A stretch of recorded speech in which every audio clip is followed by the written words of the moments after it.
Trump time.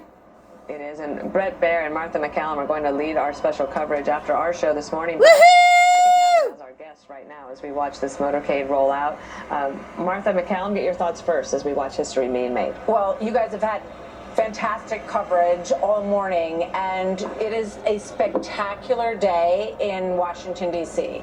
The sky is blue. There is a snow covering all over this beautiful capital city. Here it is. The United States of America. And I just feel that only in retrospect can we understand how dark some of the periods of the last 5 to 8 years have been in a lot of ways. I mean, we watched a president under a tremendous amount of pressure through his first presidency, then COVID and George Floyd. You remember them tugging at statues just outside of our window here. And I feel like there is a perhaps golden era underway. We will That's see. right. But that's the feeling that you get in Washington this morning as we watch this play out, Dana. And Bret, it's a short drive from especially with no traffic and no lights. They can get there pretty quickly. They can get there quickly.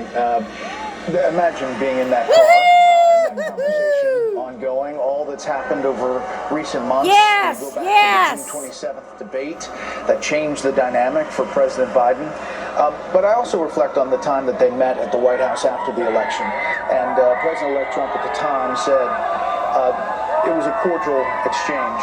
And these are two men that have been in politics now for a long time. We're going to listen in to some of these people here who gathered early on to cheer him along the way. I'm here cheering. Woohoo! Yay! Woohoo! Martha, you also have the first ladies together. You can imagine what that car ride is like. I mentioned that I think that they would talk about more things than just the weather, but they do have a love for children and a love for their country and a love for their husbands, who they need to support in this very tough job, the toughest job in the world. Yeah, I have to believe that Jill Biden and President Biden, I hope they're exhaling a bit in this moment.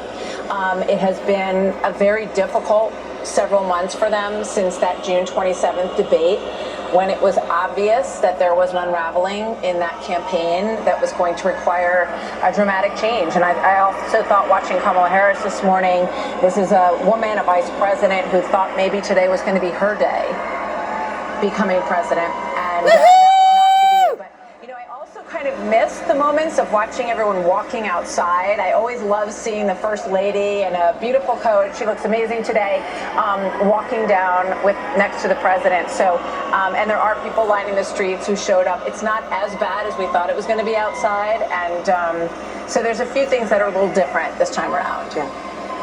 Some of the things I was thinking about earlier of the weekend, we were waiting on a theme for the inauguration. Sometimes we get that, but even earlier today, it's a good day today. It's a good day today. It's wonderful. Based on Bill Maloogian's reporting and the executive orders that will be signed, 200 of them. As Brooke Singman described last night, it's like an omnibus of executive orders. But he's going to do this before a crowd of 20,000. And, you know, theme be damned, it's the actions that will be the message today, Bret. 200 executive 100%, orders. And he'll actually sign some before, I'm told, before he leaves the rotunda. He will sign some on Capitol Hill. He will sign some in front of the crowd at Capital One Arena, which has become the center of the universe here in Washington, the most powerful arena, because it'll be the host to the parade later and the review of the bands, etc. I think you're going to see a lot of this action play out today, but really in coming days. And then he meets with House and Senate leadership, the Republicans, tomorrow at the White House, kind of laying out a blueprint for what that legislative action goes to, and that's going to take months. I mean, I think this is a incredibly transformational moment. I don't think all new administrations can take claim Wow, to don't the you just idea love of history, major making transformation, history but here? I think this one I will. love it. I think President sees or believes that was his mandate from the voters last November 5th.